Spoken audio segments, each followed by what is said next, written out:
ஒரு நமக்கு முன்ன பின்ன தெரியாத ஒரு ஆண் மருத்துவர்கள், பெரும்பாலும் ஆண் மருத்துவர்கள் தான் இருப்பாங்க. அதில் ஒரு சில பெண்கள் வேணா இருப்பாங்க. அதுவும் அந்த பெண்கள் வந்து கல்லூரி மாணவிகளாக இருப்பாங்க. அவங்க முன்னாடி நம்ம ஒட்டு துணி இல்லாமல் நிற்கணும். அவங்க நம்மளுடைய சர்ஜரி பண்ண பார்த்த செக் பண்ணி பார்ப்பாங்க. நீங்கள் எப்படியெல்லாம் செக்ஸ் பண்ணுவீங்க, உங்களோட உணர்வுகள் எப்படியெல்லாம் இருக்கும் அப்படிங்கிற நிறைய கேணத்தனமான கேள்விகள்லாம் கேட்பாங்க. ஸோ நான் புதுசாக அதை பார்க்கும் பொழுது அதே நிகழ்வு இங்கேயும் நடந்துச்சு.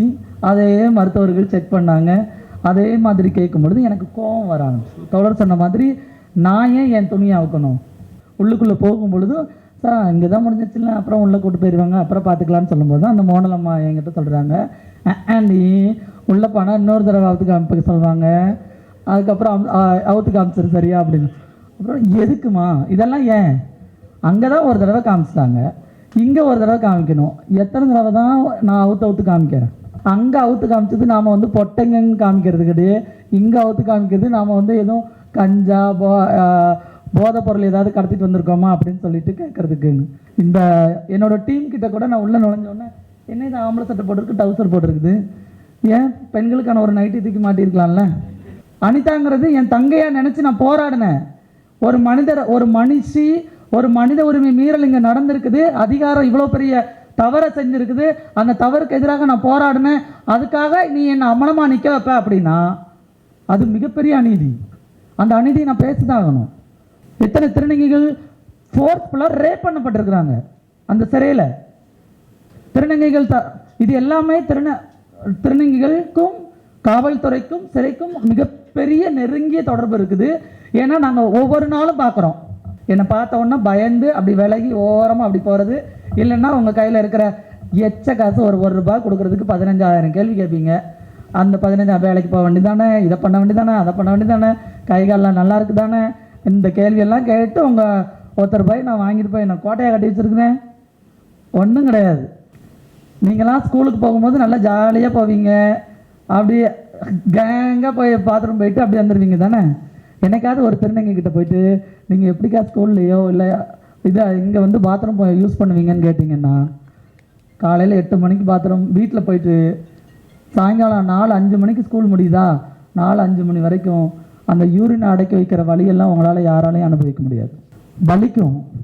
இருந்தாலும் எங்கே நான் போனால் நீ உட்காந்துட்டு போகிறானா நின்றுட்டு போகிறானா அதை பார்க்குறதுக்கு அங்கே 10 தலைகள் நிற்கும். உங்களுக்கு தெரியாது. நீங்கள் பார்க்கணுன்னு நினச்சிட்டு இருக்கிற உறுப்பு இருக்குதுல்ல, அதில் ஒரு பெரிய வழியை நாங்கள் அனுபவிச்சுட்டே தான் இன்றைக்கி உங்கள் முன்னாடி நிற்கிறோம். ஒரு திருநங்கையாக நான் இந்த நாவலை எப்படி பார்க்குறேன் அப்படிங்கிறது இருக்குது. அந்த இன்னொரு பக்கம் எழுத்தாளராகவும் திருநங்கையாகவும் சமூக செயற்பாட்டாளராகவும் பார்க்கும் பொழுது பல்வேறு கோணங்களில் பார்க்கக்கூடிய ஒரு சூழல் இருக்குது. இந்த புழல் சிறை அப்படின்னு பெயர் பார்த்து இந்த டிசைன் பார்த்து டீம் சொன்னோன்னே எனக்கு ரொம்ப பிடிச்சது. அண்ட் இதுக்கு ஆரம்ப காலகட்டத்தில் நாங்கள் வந்து வெறும் சிறைன்னு வச்சிடலாமா இல்லை வேறு என்ன மாதிரி பெயர்கள் வைக்கணும்னு சொல்லும் பொழுது நான் உறுதியாக இருந்தேன், புழல் சிறைன்னு சொல்லலாம், இல்லை வேறு பெயர்கள் வேண்டாம் அப்படிங்கிற மாதிரி இது சொல்லும் பொழுது ஃபைனலைஸ் பண்ணி புழல் சிறை அப்படின்னு சொல்லி கொண்டு வந்துட்டோம். ஸோ இந்த புழல் சிறைக்கும் எனக்கும் ஒரு தொடர்பு இருக்குது. தோழர் கோபி சொன்ன மாதிரி ஜெயிலில் போய் அந்த ஜெயில் அனுபவங்களை மக்கள் போராட்டத்தில் நின்று மக்களுக்காக போராடி களத்தில் நின்று நம்ம அரெஸ்ட் ஆகி ஜெயிலுக்கு போகும்பொழுது அது ஒரு புதுவிதமான ஒரு அனுபவம் அப்படின்னு சொல்லலாம். அதே நேரத்தில் சடனாக ஒரு விஷயம் நடக்குது இல்லை, புதுசாக ஒரு விஷயம் நடக்குது.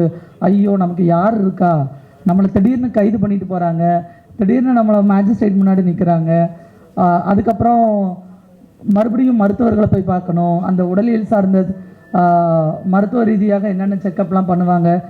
இது எல்லாமே ஆண் பெண் சமூக மக்களுக்கு ஆண்களுக்காகவும் பெண்களுக்காகவும் மனிதர்களுக்காகவும் போராடக்கூடிய போராளிகளுக்கு அது வந்து சகஜமாக தெரிஞ்சிருக்கலாம். ஆனால் ஒரு திருநங்கையாக இருக்கும் பொழுது இங்கே இந்த புழல் சிறை நாவலில் சொல்கிற மாதிரி பெண்களுடைய மருத்துவ ஃபஸ்ட்டு மெடிக்கல் செக்கப்புக்கு கூட்டிகிட்டு போவாங்க. அவங்க மெடிக்கல் செக்கப் போகும்போது அந்த மெடிக்கல் ரூம்லையே வந்து நான் ரொம்ப குறுக ஆரம்பிச்சிட்டேன். நம்ம என்னடா தப்பு பண்ணோம் அப்படின்னு. ஆக்சுவலி நான் சிறைக்கு போனது தங்கை அனிதா மரணத்திற்கு எதிராக நாங்கள் எல்லோரும் போராடினோம். கிட்டத்தட்ட 11 பேர் என் கூட சேர்ந்து மோனல் அப்படிங்கிற ஒரு திருநங்கையும் கைது செய்யப்பட்டாங்க, சிறையில் அடைச்சாங்க.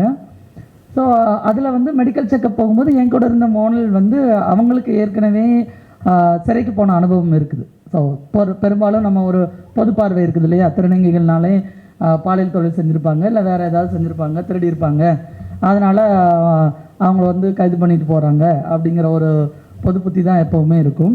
ஸோ மோனலுக்கு இதே மாதிரி பாலியல் தொழிலில் பிரச்சனைகள் வரும்பொழுது அது ரிலேட்டடாக அவங்க ஜெயிலுக்கு போன ஒரு அனுபவம் இருக்குது. எனக்கு எந்த அனுபவமும் இல்லை. நான் போராட்டி இருந்திருக்கிறேன், களத்துலேருந்து கோஷம் போட தெரியும், இது எல்லாம் தான் தெரியும். அண்ட் ஜெயிலுக்குள்ளே அப்படிங்கிறதப்போ அந்த மெடிக்கல் ப்ரொசீஜர்னு வரும்பொழுது அது இமீடியட்டாக என்னை இன்னொரு விஷயத்தில் வந்து ட்ரிகர் பண்ண ஆரம்பிச்சு. 2008 திருநங்கைகளுக்கான நலவாரியம் தொடங்கப்பட்டது. நலவாரியம் தொடங்கினாலும் திருநங்கைகளுக்கான அடையாள அட்டைன்னு இங்கே ஒன்று கொடுத்துட்டு இருந்தாங்க. அந்த அடையாள அட்டைங்கிறது வந்து ஒரு நமக்கு முன்ன பின்ன தெரியாத ஒரு ஆண் மருத்துவர்கள், பெரும்பாலும் ஆண் மருத்துவர்கள் தான் இருப்பாங்க. அதில் ஒரு சில பெண்கள் வேணா இருப்பாங்க. அதுவும் அந்த பெண்கள் வந்து கல்லூரி மாணவிகளாக இருப்பாங்க. அவங்க முன்னாடி நம்ம ஒட்டு துணி இல்லாமல் நிற்கணும். அவங்க நம்மளுடைய சர்ஜரி பண்ண பார்த்த செக் பண்ணி பார்ப்பாங்க. நீங்கள் எப்படியெல்லாம் செக்ஸ் பண்ணுவீங்க, உங்களோட உணர்வுகள் எப்படியெல்லாம் இருக்கும் அப்படிங்கிற நிறைய கேணத்தனமான கேள்விகள்லாம் கேட்பாங்க.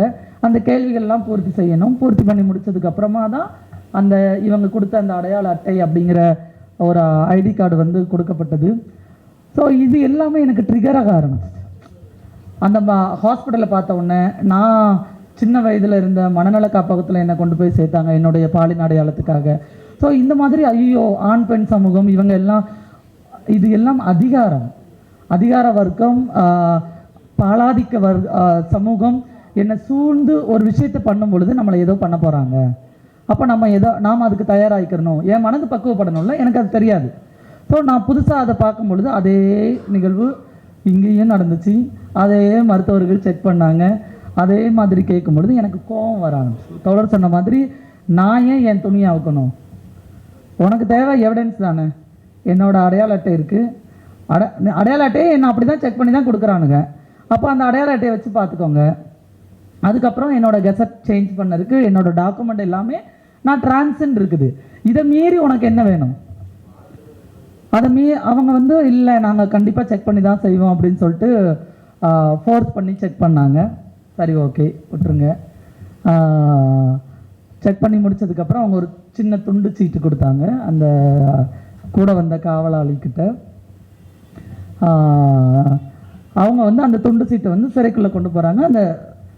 அந்த நிகழ்வுகள் எல்லாமே இந்த புழல் சிறை நாவலில் சொல்லப்பட்ட அந்த சுற்று வட்டாரங்களாக இருக்கட்டும், இல்லை அங்கே இருக்கக்கூடிய மரங்கள், தோழர்கள்லாம் சொன்ன மாதிரி மரங்களாக இருக்கட்டும், அணில்களுடைய சத்தங்கள், இது எல்லாமே ரொம்ப அமைதியான ஒரு சூழலில் தான் தெரியுங்கும் போது அந்த நிசப்தமான ஒரு அமைதியோடு தான் நான் சிறைக்குள்ளே நுழையும் போதுமே அந்த சின்ன டோரை விட்டு உள்ளுக்குள்ளே போகும் பொழுதும் சார் இங்கே தான் முடிஞ்சிச்சுல, அப்புறம் உள்ளே கூட்டு போயிடுவாங்க, அப்புறம் பார்த்துக்கலான்னு சொல்லும்போது தான் அந்த மோனலம்மா என்கிட்ட சொல்கிறாங்க, ஆண்டி உள்ளே போனால் இன்னொரு தடவை அவுத்து காமிக்க சொல்லுவாங்க, அதுக்கப்புறம் அவுத்து காமிச்சிரு சரியா அப்படின்னு.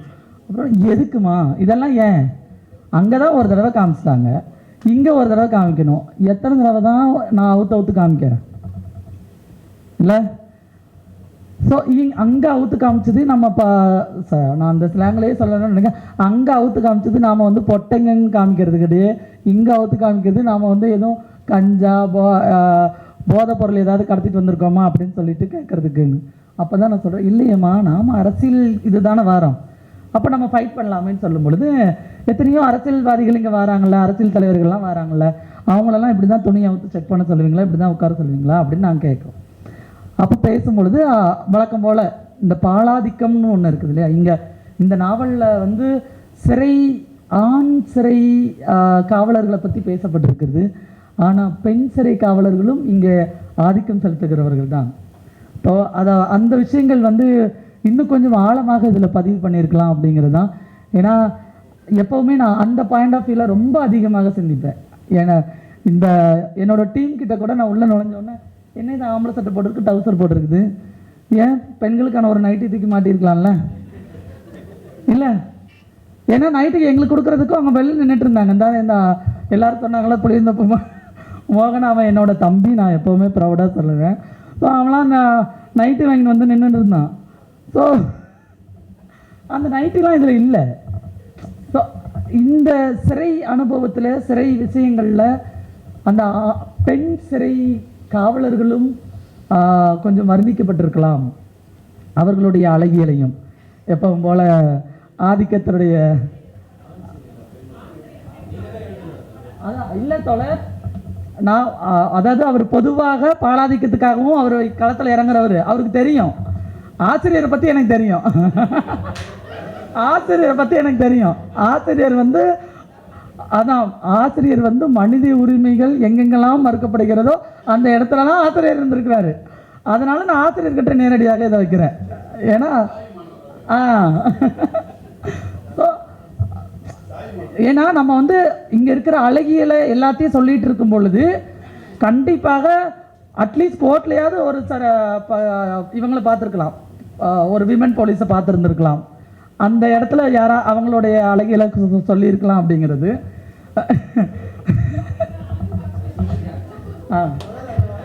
அதான் வேற ஆங்கிள் தான். இல்லை இல்லை, ஆக்சுவலி நான் சொல்கிறது அவங்களுடைய ஆதிக்கத்தை, அவங்க என்ன மாதிரியான மனநிலையில் இருக்கிறாங்க. இப்போ இங்கே வந்து வெறுமனையாக ஆணுக்கு மட்டும்தான் அங்கே செக்கப் பண்ணுறது, சிறை இப்போ காவலர்கள் பண்ணுறாங்க அப்படிங்கிறத தாண்டி இங்கே பெண்களும் அதைத்தான் செய்கிறாங்க. அதுவும் குறிப்பாக நான் திருநங்கை பார்வையிலிருந்து பார்க்கும் பொழுது அது எனக்கு எதிராக நடக்கக்கூடிய, என் உடலுக்கு எதிராக நடக்கக்கூடிய அநீதி. என் விருப்பமே இல்லாமல் என் உடலை ஏன் செக் பண்ணணும்? அதுதான் நான் திரும்ப திரும்ப கேட்குறது. இப்போ அதனால் இப்போ ஒரு திருநங்கையினால என்ன பண்ணுவாங்க, ஏதோ ஒரு பிரச்சனை நடக்குது அப்படின்னா உடனே துணியை அவுத்து காமிச்சிடுறீங்க, இதெல்லாம் தப்பு, இதெல்லாம் இது அப்படின்னு சொல்கிறீங்கல்ல, அது தவறுன்னு சொல்லும் பொழுது ஒரு 4 சோத்துக்குள்ளே வச்சு என்னை திறந்து காமி, நான் உனக்கு நீ திருநங்கையா இல்லையா நான் செக் பண்ணணும்னு சொல்கிறது தவறு தானே இல்லை? ஸோ அந்த அநீதிகள் ரொம்ப நான் இங்கே ஈஸியாக சொல்லிடுறேன். ஆனால் அந்த நேரங்களில் முழுக்க முழுக்க என் கண்ணில் கண்ணீர் மட்டும்தான் வந்துச்சு. நான் என்னடா தப்பு பண்ணேன்? அனிதாங்கிறது என் தங்கையாக நினச்சி நான் போராடினேன். ஒரு மனிதர், ஒரு மனுஷி, ஒரு மனித உரிமை மீறல் இங்கே நடந்திருக்குது, அதிகாரம் இவ்வளோ பெரிய தவறை செஞ்சுருக்குது, அந்த தவறுக்கு எதிராக நான் போராடினேன், அதுக்காக நீ என்னை அமலமாக நிற்க வைப்ப அப்படின்னா அது மிகப்பெரிய அநீதி. அந்த அநீதியை நான் பேசிதான் ஆகணும். அந்த அநீதி இங்கே எனக்கு நடந்துச்சு. அப்படிங்கிறப்போ இது எல்லாமே எனக்கு புதிய பார்வைகளாக ஒரு ஒரு ஒரு இது புது அனுபவமாக இருந்தாலும், இன்னொரு பக்கம் நான் ஒவ்வொரு விஷயத்தையும் நானும் நோட் பண்ணேன். இவங்க மற்றவங்களை எப்படி ட்ரீட் பண்ணுறாங்க, எங்களை எப்படி ட்ரீட் பண்ணுறாங்க. இவங்க தோழர் சொன்ன மாதிரி அங்கே இருக்கின்ற பாலியல் சீண்டல்கள் பற்றி இங்கே பேசுறது இல்லை, பாலியல் சீண்டல்கள் இது பண்ணணும் அப்படின்ட்டு. ஆனால் இங்கே அந்த பாலியல்னு ஒரு விஷயத்தை பேசும்போது திருநங்கைகளை நீங்கள் சர்ஜரி பண்ணியிருந்தீங்கன்னா, ஆண் சர்ஜரி பண்ணீங்கன்னா பெண் சிறையில் கொண்டு போய் அடைப்பாங்க, சர்ஜரி பண்ணலன்னா ஆண் சிறையில் கொண்டு போய் அடைப்பாங்க. அப்போ அங்கே நடக்கிற அந்த பாலியல் அநீதி, அங்கே இருக்கிற பாலியல் வன்முறைக்கு எத்தனை திருநங்கைகள் ஆளாக இருக்கிறாங்கன்னு உங்களுக்கு தெரியுமா? எத்தனை திருநங்கைகள் ஃபோர்ஸ்ஃபுல்லாக ரேப் பண்ணப்பட்டிருக்கிறாங்க அந்த சிறையில். திருநங்கைகள் இது எல்லாமே திருநங்கைகளுக்கும் காவல்துறைக்கும் சிறைக்கும் மிகப்பெரிய நெருங்கிய தொடர்பு இருக்குது. ஏன்னா நாங்கள் ஒவ்வொரு நாளும் பார்க்குறோம். போராடும் போது மட்டும் அந்த காவலர்களையும் அந்த அதிகார வர்க்கத்தையும் பார்க்கல, டெய்லி நைட்டு அந்த அதிகார வர்க்கத்தை நாங்கள் டெய்லி நைட்டு பார்க்க தான் செய்கிறோம். அப்போ ஒவ்வொரு நாளும் அவர்கள் எப்படியெல்லாம் அவங்களுடைய கண்ணசைவு எதை சொல்கிறது, அவர்களுடைய அந்த லத்திய தூக்குற தோனி என்ன பேசுது, அது எல்லாமே ஒரு திருநங்கையாக எல்லாருக்கும் தெரியும். அது அவ்வளோ பெரிய வழி. ரோட்டில் நிற்கிறவங்களுக்கு தான் தெரியும். இந்த ரோட்டில் நிற்க வச்ச உங்களால் எதையுமே புரிஞ்சிக்க முடியாது. நான் சொல்கிறது ஓகே இதெல்லாம் ஃபேஸ் பண்ணாங்க பாவம்ப்பா அப்படிங்கிறதுலாம் கிடையாது. இங்கே தொடர்ந்து எனக்கு எதிராக வன்முறையும் அநீதியும் பாலியல் வன்கொடுமையும் நடந்துட்டு இருக்குது. அதெல்லாம் நம்ம பேசுறது இல்லை. ஸோ இதெல்லாம் பார்க்கும்போது இந்த நாவலை நான் முழுக்க முழுக்க படிக்கும் பொழுது எனக்கு அந்த ஒரு பெண் பார்வையில் இருந்தும் ஒரு திருநங்கையாக அந்த பார்வையில் இருந்தும் நான் பார்க்கக்கூடிய ஒரு கோணத்தில் நான் இந்த நாவலை பார்க்குறேன். அண்ட் இதெல்லாம் முடிஞ்சு அதுக்கப்புறமா குவாரண்டைன் ஒரு ரூம் இருக்குது, அந்த இடத்துல இருக்க வைக்கிறாங்க. அங்கே வந்து படுக்கிறதுக்கு நாங்கள் படுத்துருக்குறோம். அந்த அம்மா வந்து சாரி கட்டியிருந்தாங்க. சாரி விரித்து இது பண்ணும்போது எனக்கு கொசுக்கடி பயங்கரமாக இருந்துச்சு. ஆனால் அந்த மாதிரி ரொம்ப கொசு கடிக்குதுமான்னு சொல்லும்போது பக்கத்தில் இன்னொரு பெண் கைதி தான் இருக்கிறாங்க. அவங்க சரி அவங்கக்கிட்ட பேசலாமாம்மா, இல்லை இப்படியே அமைதியாக தான் இருக்கணுமா, எவ்வளோ நேரம், ஏன்னா நான் பேசிக்கிட்டே இருக்கிறாள், திடீர்னு கொண்டு போய் பேசாமல் அமைதியாக இருந்தா அந்த சோரையும் அந்த ஃபேனையும் அவ்வளோ பெரிய உயரத்தையும் இது எல்லாத்தையும் பார்க்கணும் அப்படிங்கிறப்போ எனக்கு அது பெரிய இதாகவே இருந்துச்சு. அந்த அம்மா சொன்னாங்க, நீ பேசி அது இப்போ திடீர்னு, ஏன்னா எங்களுடைய குரல்கள் காட்டி கொடுத்துரும் நாங்கள் யாருன்னு. நாங்கள் என்ன தான் அடையாளத்தை இது பண்ணிவிட்டு சரி பார்த்துக்கலான்னொன்னா லைட்டாக சத்தம் போட்டு பேசினோன்னா அப்படி தான் இருந்துச்சு. ஏன் நாங்கள் 2 பேர் போகும்போது ரொம்ப அமைதியாக இருந்துச்சு. நாங்கள் 2 பேரும் லைட்டாக எங்கள் குரலை இது பண்ணி பேசும்போது பக்கத்தில் படுத்திருந்த பொம்பளை இருந்துச்சு, அந்த பக்கம் போயிடுச்சு. அதுக்கப்புறம் மறுநாள் காலையிலே உடனே எங்களை 2 பேரையும் தனி செல்லுக்கு மாற்றிட்டாங்க. ஏன்னா அங்கே இருக்கக்கூடாது, அங்கே கூட நான் பொது சமூகத்துக்கு கூட சேரக்கூடாது, அங்கே கூட நான் தனியாக தான் இருக்கணும். அப்போ இந்த மாதிரியான ஆதிக்கங்களை, இந்த மாதிரியான அதிகாரம் ஒரு பக்கம் இருந்தாலும் இந்த மாதிரியான பாலாதிக்கவாதிகளை கேள்வி எழுப்புகின்ற ஒரு போக்கும் இங்கே எழ வேண்டும் அப்படிங்கிறது தான் என்னுடைய ஒரு இது. அண்ட் இது முடித்ததுக்கப்புறம் அதுக்கப்புறம் சகஜமாக இன்னும் கொஞ்சம் பகலில் வேலை இதான ஒன்று திறந்து விட்ருவாங்க இல்லையா. திறந்து விட்டதுக்கப்புறம் உட்காந்து பேசிகிட்டு இருக்கும்போது அங்கே வந்த பெண்கள் பெரும்பாலும் சின்ன சின்ன குற்றங்களில் ஈடுபட்ட பெண்கள், இந்த நாவலில் சொன்ன மாதிரி வட சென்னையில் உள்ள பெண்கள் எல்லாருமே அதில் வரும்பொழுது அவங்க எல்லாம் திருநங்கைகளுடைய கலாச்சாரத்தை வட சென்னை மக்களும் திருநங்கைகளுக்கும் மிகப்பெரிய ஒரு தொடர்பு இருக்குது. அவங்க ரொம்ப எல்லா விஷயங்களையும், அவர்களுடைய கலாச்சாரத்தையும், அவங்கள பற்றின மொழிகளையும், அவர்களை பற்றின எல்லா விஷயங்களையும் தெரிந்து கொண்டவர்கள். அப்படிங்கிறப்ப நானும் அந்த அம்மா உட்காந்துட்டு இருக்கோம். பாம்பர்த்திமா அப்படின்னு ஒரு பொண்ணு சொல்லும்போது, ஒரு பொம்பளை இப்படி சொல்கிறாங்களே, சரி பாம்பர்த்தி அப்படிங்கிறது எங்களுடைய பெரியவர்களை பார்த்து நாங்கள் கொடுக்கக்கூடிய ஒரு மரியாதை. அப்படிங்கிறப்போ இது அவங்க சொல்லும் பொழுது, ஓ வா, இங்கே இது நடக்குது, இங்கே இந்த விஷயங்கள் தெரிஞ்சிருக்கு அப்படின்னு எளிய மக்களுக்கும், அதாவது எளிய மக்களும் திருநங்கை சமூக மக்களும் ஒன்று தான். 2 பேரும் நாங்கள் எங்கள் கூட நீங்கள் பேசுகிறீங்க, இன்னும் கொஞ்சம் அப்படியே போய் ஊர்த்தர் பக்கம் போனோன்னா ஊர்த்தருக்காரங்க எங்கிட்ட பேச மாட்டாங்க, அவ்வளோதான் வித்தியாசம். இவங்க இப்போ நம்ம கூட உரையாடி, ஏன்னா அந்த உரையாடல்கள் இங்கே பெரும்பாலும் நடக்கிறதே கிடையாது. என்னை பார்த்த உடனே பயந்து அப்படி விலகி ஓரமாக அப்படி போகிறது, இல்லைன்னா உங்கள் கையில் இருக்கிற எச்ச காசு ஒரு ரூபா கொடுக்குறதுக்கு 15,000 கேள்வி கேட்பீங்க. அந்த 15 வேலைக்கு போக வேண்டியதானே, இதை பண்ண வேண்டியதானே, அதை பண்ண வேண்டியதானே, கைகாலெலாம் நல்லா இருக்குது தானே, இந்த கேள்வியெல்லாம் கேட்டு உங்கள் ₹1 நான் வாங்கிட்டு போய் நான் கோட்டையை கட்டி வச்சுருக்கிறேன், ஒன்றும் கிடையாது. மறுநாள் நீ பார்த்தீங்கன்னா அதே இடத்துல பிச்சை தான் இருக்கிறேன். நீ கொடுக்குற ₹1 வச்சு நான் இது பண்ணுறதில்ல. ஸோ இந்த விஷயங்கள் எல்லாமே நான் அங்கே பார்க்கும் பொழுது ரொம்ப ஒரு மரியாதையாக, இல்லைம்மா நீங்கள் எதுவும் வேலை செய்யாதீங்க, நாங்கள் உங்களுக்கு இது பண்ணுறோம், நாங்கள் உங்களுக்கு இதெல்லாம் அந்த சாப்பாடு வாங்குறது, சாப்பாடில் எங்கே போய் வாங்கணும், எங்கே ஹாஸ்பிட்டல் இருக்குது. ஏன்னா சொன்ன மாதிரி இங்கே அந்த பாத்ரூம் இருக்குது இல்லைங்களா, பாத்ரூமுக்கும் திருநங்கைகளுக்கும் பெரிய ஒரு வழி இருக்குது. ஏன்னா எங்களுக்கு ஒவ்வொரு விஷயத்தையும் நாங்கள் என்ன வேணாலும் செஞ்சிடலாம், இது பண்ணிடலாம். ஆனால் யூரினரி இன்ஃபெக்ஷன் ஒன்று வரும். அந்த யூரினரி இன்ஃபெக்ஷன் வரும்போது பயங்கரமாக உயிர் போகிற அளவுக்கு வலியை நாங்கள் அனுபவிப்போம். ஏன்னா நாங்கள் போகிற பாத்ரூம் கொஞ்சம் அட்லீஸ்ட் கொஞ்சமாவது க்ளீனாக இருக்கணும், இல்லைன்னா அதுக்கு பப்ளிக்காக வெளியில் வெட்ட வெளியில் கூட இருந்துட்டு போயிடலாம் அப்படிங்கிற மாதிரி தான் யோசிப்பேன். நான் உள்பட நான் எப்போவுமே இப்போ எவ்வளோ பெரிய ஹோட்டலுக்கு போனாலும் சரி, வெளிநாடுகளுக்கு போனாலும் சரி, எங்கே போனாலும் முதல்ல போய் பார்க்குற இடம் பாத்ரூம் தான். அது க்ளீனாக இருக்கா, இல்லை எப்போவுமே ஒரு ஸ்ப்ரே ஒன்று வச்சுப்போம், அந்த சேஃப்டி ஸ்ப்ரே, அந்த சேஃப்டி ஸ்ப்ரேயை போட்டுட்டு இது பண்ணுறது. ஆனால் மற்றவங்க இதில் பார்க்கும்பொழுது அது இவங்க என்ன இவ்வளோ ஹைஜீனிக்காக இருக்காங்க, அப்படிலாம் கிடையாது. என் உடல் எனக்கான பெரிய மேஜரே அங்கே தான் இருக்குது. என் உடல் பாதிக்கப்பட்டுச்சுன்னா நான் படுத்துருவேன். நான் படுத்துட்டேன்னா என்னை பற்றி பேசுகிறதுக்கும், என் வழிகளை பற்றி பேசுகிறதுக்கும், என் உரிமைகளை பற்றி பேசுகிறதுக்கும் இங்கே ஆள் இல்லை. ஸோ அங்கே அந்த பாத்ரூமை பார்க்கும்பொழுது எனக்கு பயங்கரமான ஒரு வழியாக இருந்துச்சு. நீங்கள் என்ன வேணால் நினச்சிக்கோங்க, அந்த பாத்ரூமில் இவங்க சொன்ன இந்த நாவலில் குறிப்பிட்ட மாதிரி பாத்ரூமில் போகிற ஒரு சிக்கல் இருக்குது இல்லையா, இந்த சிக்கலை திருநர் சமூக மக்கள் சின்ன வயசுலேருந்து அனுபவிக்கிறாங்க.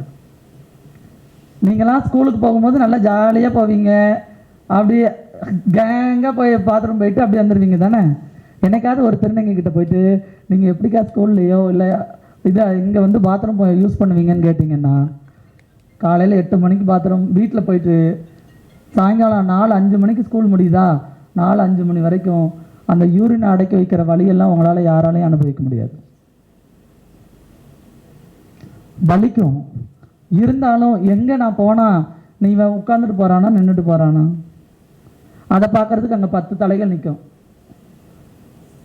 அந்த பயத்துக்காகவே அந்த யூரினுங்கிறத பல மணி நேரங்களாக அடக்கி வச்சு மன ரீதியாகவும் பாதிக்கப்பட்டு உடல் ரீதியாகவும் பாதிக்கப்பட்டு 40 வயசு வரைக்கும் 50 வயசு வரைக்கும் அந்த ப்ராக்டிஸ் அப்படி வந்துடுது. ஸோ சிறைக்குள்ளே போகும்பொழுதும் இதே தான் வந்துச்சு. எனக்கு அந்த பாத்ரூமை பார்த்த உடனே எனக்கு போகிறதுக்கு பிடிக்கல, பயமாயிடுச்சு. ஆட்டோமேட்டிக்காக யூரின் ஸ்டாப் ஆகிடுச்சு. நானும் சரி 7 மணி ஆச்சு 8 மணி ஆயிடுச்சு, பாத்ரூம் வருமோ வரலையோ, நைட்டு 7-8 மணி வரைக்கும் ஆயிடுச்சா வரல. அந்த பயம் அப்போ அந்த பேனிக்கு ஒரு மனிதனுடைய உடல்நிலையை எந்த அளவுக்குலாம் பாதிக்குது. ஸோ அந்த விஷயங்களை பாதிக்கும் பொழுது ரொம்ப உங்களுக்கு வேக்க ஆரம்பிச்சிடும், நைட்டு தூக்கம் வராது. எப்படா யூரின் போவோம் அப்படிங்கிற ஒரு இது இருக்கும். சில திருநங்கைகள்லாம் நான் பார்த்துருக்குறேன், வயசான திருநங்கைகள் யூரினை அடக்க முடியாமல் உட்கார்ந்த இடத்துலேருந்து அப்படி போயிடுவாங்க.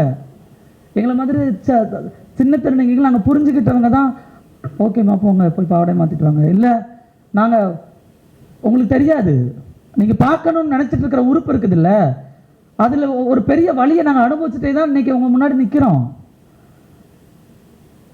அந்த வழியெல்லாம் உங்களால் ஒரு துளி கூட புரிஞ்சிக்க முடியாது. ஏன்னா உங்களோட பார்வையை மாற்றணும், உங்களோட சிந்தனைகளை மாற்றணும். அதெல்லாம் மாறி அந்த கோணம் மாறினாதான் இந்த வழியெல்லாம் உங்களால் ஓ ஆமாம் இதெல்லாம் உண்மைதானே அப்படிங்கிற இது வரும். இல்லைன்னா நீங்கள் உளவியல் ரீதியாகவும் நிறைய சிக்கல்கள் இருக்குது, இங்கே உடல் ரீதியான சிக்கல் இருக்குது. இங்கே பாத்ரூமே போக முடியாத அளவுக்கு ஒரு மனுஷனுக்கு அவ்வளோ பெரிய அநீதி இங்கே நடந்துட்டு இருக்குதுன்னா அந்த அநீதியை யார் பேசுறது? ஸோ தோழர் சாலமோன் அவர்கள் இந்த புழல் சிறையில் பயங்கரமான விஷயங்கள் எல்லாமே பேசியிருக்கிறாங்க. அழகியல் பேசினாலும் ஆதிக்கத்தை பேசினாலும் எனக்கு என்னோட பார்வையிலேருந்து இந்த நிகழ்வுகள் எல்லாமே எனக்கு ஓடிட்டு இருந்துச்சு. நான் என்னதான் சிறையிலேருந்து சரி வந்துட்டேன், என்னை பெயில் எடுத்துட்டாங்க இது பண்ணாலும் இன்றைக்கும் எனக்கு அந்த பாதிப்பு இருக்குது. சிறைன்னு இந்த வார்த்தையை கேட்டனாலே ஐயோ அங்கேயும் அவனுங்க அவுத்து போட்டு செக் பண்ணுவானுங்களேன்னு. ஸோ இதை நான் வெளியில் வந்த உடனேயே நான் முதல்ல ஃபோன் பண்ணது தோழர் TSS மணிக்கு தான். தோழர் இந்த மாதிரி இப்படிலாம் பண்ணானுங்க தோழர், அதெல்லாம் சிறை மாண்பு. எங்கேயா இருக்கு உனக்கு மாண்பு? ஒரு மனுஷனோட ஒரு அனுமதி இல்லாமல் இன்னொரு மனுஷனை வச்சு ஃபோர்ஸ்ஃபுல்லாக என் ஆடையை நீக்கி என் பிறப்பறப்பை செக் பண்ணுறதுக்கு தான் உன் மாண்பா? சிறை மாண்புகள்னு ஒரு பாயிண்ட்ஸ்லாம் இருக்குது. அது தோழர் சொல்லி தான் எனக்கு தெரியும். இதெல்லாம் சிறை மாண்புன்னு இவங்க வச்சுருக்காங்க போல். அதுக்கப்புறம் தான் ஏன் இதில் திருநர் சமூக மக்கள் என்னென்னலாம் வழி அனுபவிக்கிறாங்க. ஸோ இந்தியா முழுக்க இருக்கிற கைது செய்யப்பட்ட திருநங்கைகள் இங்கே சிறைக்கு போக முடியாமல் செல்லில் நடக்கிற அநீதி இருக்குதுல்ல, செல்லில் இன்னும் கொடுமையாக நடக்கும். போலீஸ் ஸ்டேஷனில் வச்சு நான் உன்னை என்கொயரி பண்ணுறேங்கிற பேரில் இன்னும் கொடுமையாக என்கொயரி பண்ணுறது, அங்கே வச்சு ரேப் பண்ணுறது. நீங்கள் உங்களுக்கு டைம் இருந்துச்சுன்னா வழக்கறிஞர்கள் இங்கே இருந்தீங்கன்னா Jayalakshmi versus state government of India அப்படிங்கிற ஒரு வழக்கு இருக்குது. அந்த கேஸ் ஸ்டடியை படித்து பாருங்கள். அதில் இதே வியாசர்பாடியை சேர்ந்த 19 வயது திருநங்கை ஒருத்தங்க பாண்டியம்மாள் அப்படிங்கிற திருநங்கை அவர்களை ஜெயிலில் இல்லை இப்போ ஸ்டேஷனில் எந்த அளவுக்கு கொடூரமாக இந்த போலீஸ்காரங்க ரேப் பண்ணி அந்த திருநங்கையை நீ டெய்லி என் கூட வரணும், பெயிலுக்கு கையெழுத்து போடுற நேரம்லாம் நீ வரணும் அப்படின்னு சொல்லி ஃபோர்ஸ் பண்ணி 30 நாள் அந்த திருநங்கையை பயங்கரமாக ஹராஸ்மெண்ட் பண்ணாங்க, செக்ஸுவல் ஹராஸ்மெண்ட். அந்த Jayalakshmi versus state government of Tamil Nadu ஜட்ஜ்மெண்ட்டை நீங்கள் படிச்சிங்கன்னா அதில் நடந்த அநீதிகளை தெரியும். ஸோ இங்கே இந்த ஆதிக்கத்துக்கு எதிராக அதிகார வர்க்கத்துக்கு எதிராக அத்தனை குரல்களும் எழுப்பும் பொழுது என்னுடைய குரல் இவ்வளோதான் எழுப்பப்படுகிறது. இங்கே நானும் மனிதன் அப்படிங்கிற ஒரு பார்வையே வர்றதுங்கிறது ரொம்ப கம்மியாக இருக்குது. ஸோ இந்த நாவலை படிக்கும் பொழுது இது ஒரு திருநங்கை அப்படிங்கிற பார்வையிலேருந்து பார்க்கும் பொழுது நான் இந்த அனுபவங்கள் எல்லாமே எனக்கு பயங்கர ஒரு வலியை கொடுத்தாலும் ஒரு விதத்தில் நாங்கள் 2 பேரும் யோசிச்சது, நாம் இங்கே ஒரு பொண்ணுக்கு அநீதி நடந்துச்சு, அந்த பொண்ணுக்கு அநீதி நடக்கும் பொழுது அந்த அநீதிக்கு எதிராக குரல் எழுப்பணும். அதுக்கு இந்த சமூகம் கொடுத்த பரிசு நம்மளை அம்மனமாக பார்க்குறது, பார்த்துட்டு போகட்டுண்டி அப்படின்னு சொல்லிட்டு விட்டுருக்கோம். ஆனால் இங்கே ஒரு செயற்பாட்டாளராக, சமூக செயற்பாட்டாளராக, ஒரு எழுத்தாளராக பார்க்கும் பொழுது இங்கே பேசிய தோழர்கள் சொன்ன மாதிரி மார்க்சிய சிந்தனைகள், அம்பேத்கரிய சிந்தனைகள், இங்கே இருக்கக்கூடிய அந்த அந்த சிறையினுடைய ஒவ்வொரு விஷயங்களையும் இருக்குது இல்லையா, ரொம்ப அற்புதமாக இது பண்ணியிருக்கிறாங்க. அண்ட் இதுலேயும் எனக்கு ஒரு பெண் கிழவி தான் எல்லாரும் சொன்ன ஒரு விஷயங்கள் தான் பிடிச்சிருந்துச்சு. எனக்கு ரொம்ப பிடிச்ச ஒரு கேரக்டர் அந்த வெத்தலை கிழவி அப்படிங்கிறவங்க.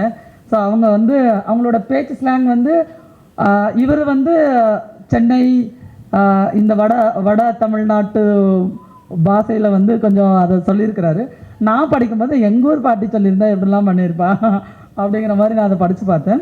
ஸோ அதில் வந்து பௌத்த நெறிகளே இவ்வளோதாங்க, எங்கள் பெண்களுக்கு எல்லாமே தெரியும், எங்கள் பெண்களுக்கு எல்லாமே தெரியும். 5 வகையான ஒழுக்கம், 8 வகையான வழிமுறைங்க, 4 உண்மைங்க, 10 நெறிமுறைங்க. இதுபடி வாழ்ந்தால் வாழ்க்கை ரொம்ப சந்தோஷமாகவும் நிம்மதியாகவும் இருக்கும். என்னன்னு சொல்லாமல் பொதுவாக சொன்னால் எப்படி ஆயான்னு அந்த பையன் கேட்கும்பொழுது, பொய் சொல்லக்கூடாது, திருடக்கூடாது, குடிக்கக்கூடாது, வீணாக கொல்லக்கூடாது, கெட்டவங்களுக்கூட சேரக்கூடாது.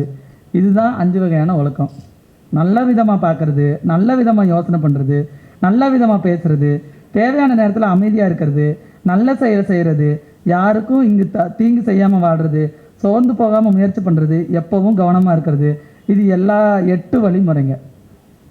இப்போ புரியுதா? தோழர் வந்து ஆசிரியர் வந்து அந்த கூந்தலை வந்து வர்ணிக்கவே இல்லை, அப்படி லைட்டாக அப்படி சொல்லிட்டு போயிட்டாங்க அப்படிங்கிற ஒரு விஷயம் வரும் பொழுது இந்த நெறிமுறையை பாட்டி சொல்லி கொடுத்துருக்குறா.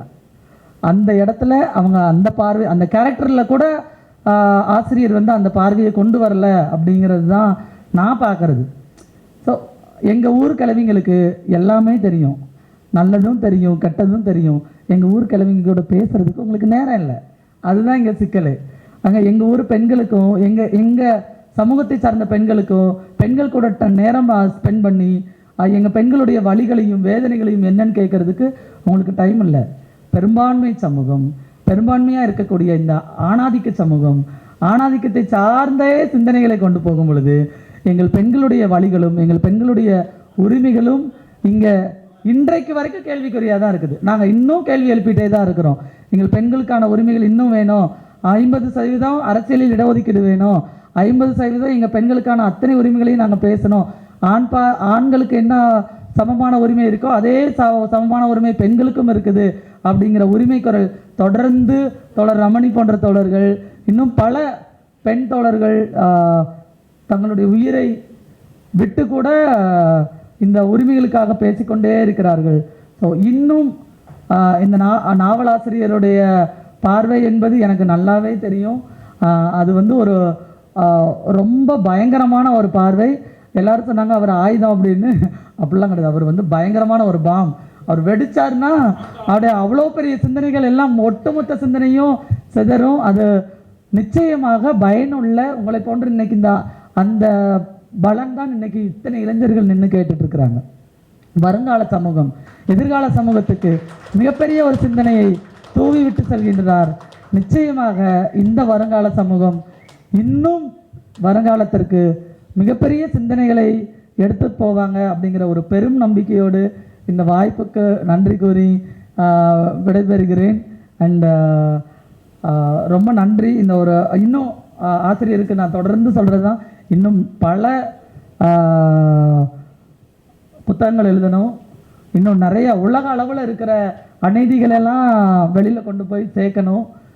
உலக அளவில் இந்த மாதிரி இளைஞர்கள் தொடர்ந்து உங்கள் பக்கம் நிற்பார்கள், என்றைக்கும் நிற்பார்கள். உங்களுடைய எழுத்துக்கள் வாழ்நாளெல்லாம் பேசும், இறந்ததுக்கு அப்புறமும் பேசும் அப்படின்னு தான் நான் சொல்லுவேன். ஸோ தேங்க்யூ ஸோ மச், ரொம்ப நன்றி.